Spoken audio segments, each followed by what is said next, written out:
another immigration sob story.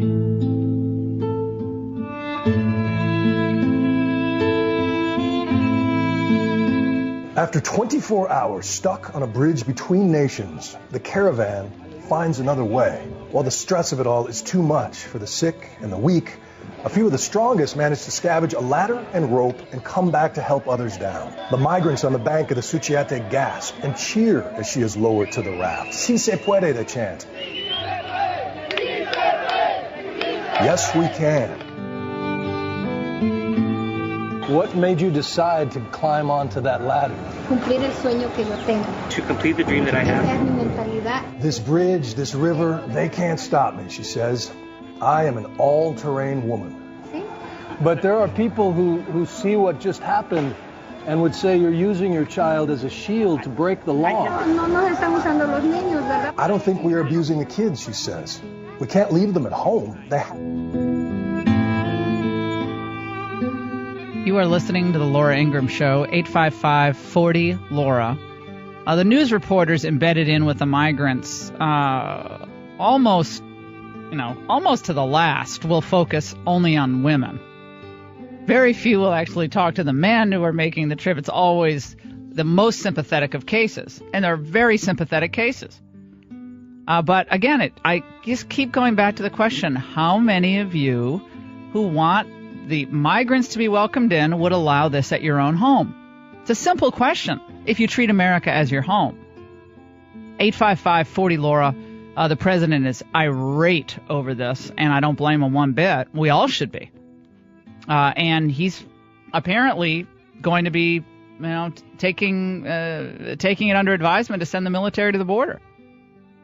He's calling them up, and he's, looks like he's going to call them up to the border. You have to. And he's alerting them and alerting the Border Patrol about this. Well, they're going to be overwhelmed unless we have thousands and thousands of people. We're going to deploy 10,000 people. You're going to need that. They have 30,000 people by the time they get here, which is what some are estimating. You're going to need a lot of people to hold them back. And what are you going to do? What if they push we don't have a wall.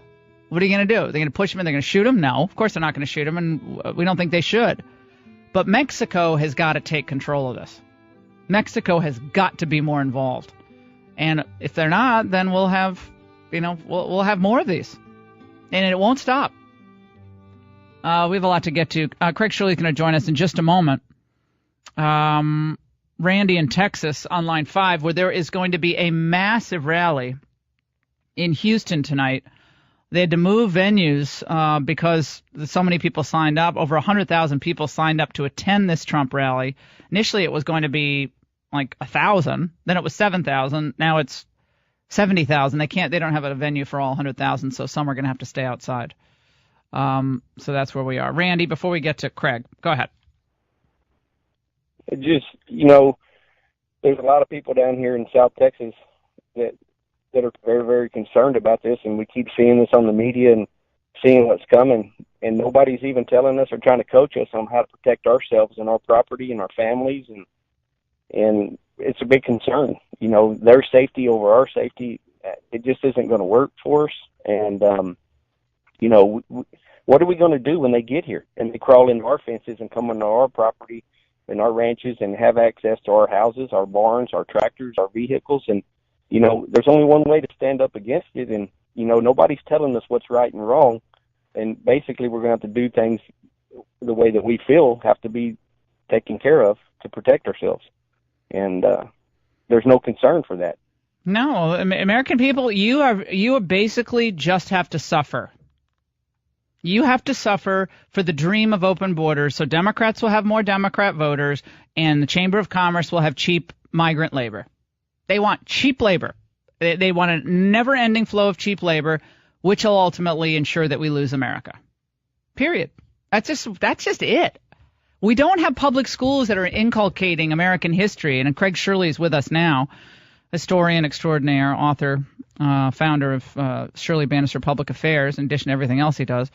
But Craig, the more I see this coverage, this sob story coverage of the caravan, the more I think about what these individuals would do if someone breached their threshold in their own homes and whether they would, welcome them in, give them food, shelter, tell them to stay a while. Would they? Of course not. No, of course not. No, of course not. And we already know the answer of Mexico when they invaded their country is that they assaulted police officers there. Look, first of all, we need to stop calling this a caravan. A caravan suggests this is something fun, comical or fun or a circus or something like this. This is a mob of illegals. That's all it is. No better, no more, no. It's an invasion. It's an invasion. Precisely. And everybody who's a member of Congress swore an oath to protect the United States against all enemies, foreign and domestic, right? From the president on down to every member of Congress. They are duty-bound to protect this country against all enemies, foreign and domestic. And if these are illegals and if they cross the border, then they're enemies. That's all there is to it. And if they're not, then they should resign their office. I think, again, the fact that we are not all hands on deck to stop this, right? And that, the president is apparently the only person willing to really call this what it is. When you violate the immigration laws of Guatemala, Mexico, you ignore the rule of law and are about to do it in this country. Right. What are you? But they're not criminals. Well, they have no respect for countries' sovereignty or borders. Period. Which makes them criminals.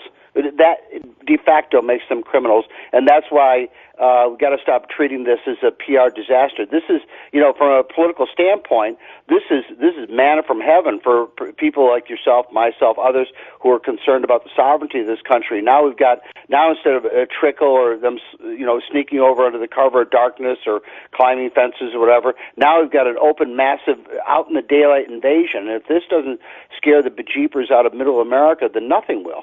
Well, again, we want people to come to our country who respect it enough to not violate law the first chance they get, or game the system that is to game the system as it exists anyway. Well, the system now is, if you want to claim asylum, you come here, you go to a port of entry and you say, I claim asylum. Then we have to process them into the country. Then we don't have beds for them, so we release them. Most of them don't show up. That's it. Yeah, but I wouldn't. I don't like the word asylum, because asylum to me means somebody in the United States because of political oppression. Is that these people are not politically oppressed. There's no such thing as economic asylum. There's only a political asylum. And so if you come here for the goodies, for the free stuff, for the handouts, for the welfare, for the food stamps, is that you're not coming here for asylum. You're just coming here to pawn yourself off on society without giving anything back. Look, these people weren't wanted in their own country anyway, but the fact is that they need to go back. Well, and again, the president seems to have the pulse of the people, again, better than any other American politician on this. Yes. I'm talking, I was shopping with the kids over the weekend, and, I'm in my mom's soccer clothes and have my sunglasses on, so nobody knows who I am. With my camouflage baseball cap on. And I'm listening to people's conversations about this. People are outraged. I mean, outraged about this. Yeah, the same where I live too. Is that when we were at the grocery store this weekend, listening to people, everybody was talking about this, and everybody was outraged about this. Nobody's in favor of this except for the elites. But the funny thing is that the elites never let these illegals into their neighborhoods anyway. No, bingo. Well, they don't want their classrooms filled with people who speak multiple languages, don't speak English. Their living rooms. No, they don't want it. Their backyards, yes. They're private schools. It has nothing to do with skin color, where you come from. It has everything to do with the fact that this becomes a burden on the system if you don't have an orderly process of immigration. Period. Right. And it's just absurd. That's the other thing Trump needs to ram home, and the Republican Party, and anybody concerned about the rule of laws. Every one of these people in this movable mob of illegals could apply for citizenship. All they have to do is go through the process. Oh, no, well, they don't want to do that. They say, well, I don't have time. It's too dangerous in my home country. But that's not, that is not a justification for asylum, because your country is corrupt. Well, welcome to most of the world. Yes, precisely. Then go back and change your government. No one wants to go back and change their government. They want to just, get into the movable mob. I like that. Movable mob. Mobile mob. It's a mobile mob. Mobile mob is even better. No, but this is what they want. You're right. A caravan is kind of a fun, rollicking group of clowns. Who wouldn't want a caravan in the country? I mean, we all want a caravan. Yeah, it sounds like a lot of fun. Yeah, let's caravan to the football game. That means you got 3 cars. We're all following each other. Yeah, that's fun. And then we're going to tailgate. Yeah. That's David in North Carolina. We're with Craig Shirley here. David, go ahead. Hi. Laura, we need to stop using the rhetoric of the left and calling this a caravan. Yep. It is an invasion. Yeah, I think, look, that's what Craig just said, and I'm going to start doing that going forward. It's not going to be a caravan. This is a mobile mob. Craig, I want to play something from your dear friend John Meacham, who has moved so far left now that he's a regular panelist on MSNBC. This is what he said about the Democrats' chances of a massive blue wave now slipping away because of Kavanaugh and probably this immigration and these great numbers on the economy that came out today with Trump's approval, Republicans' approval way up. Let's listen. Trump is not a wholly new force in American politics. But he is the most vivid manifestation of many of our worst characteristics. The Constitution was written for moments like this. It assumed that we were sinful and driven by ambition and appetite and greed. It's why they made it so hard for us to get anything done. They basically bet that we would get things wrong more often than we get them right, and we have proven them correct with astonishing regularity. Reaction to that? Well, I agree with his analysis of the Constitution, but to what end? To what point? I don't understand the point he was making. Is that what has Trump done to violate the Constitution? Sounds like Trump is supporting the Constitution. It's the liberals who are opposing the Constitution. So I don't understand his point. No, again, we're sinful because we elected Trump. That's it. That's why we're sinful. We're not sinful because of all this other stuff that's happened and criminality and pornography and all the other things that we've embraced. We're sinful because we elected Trump. By the way, just for record, I think the blue wave is going to turn out to be a leaky faucet at best. I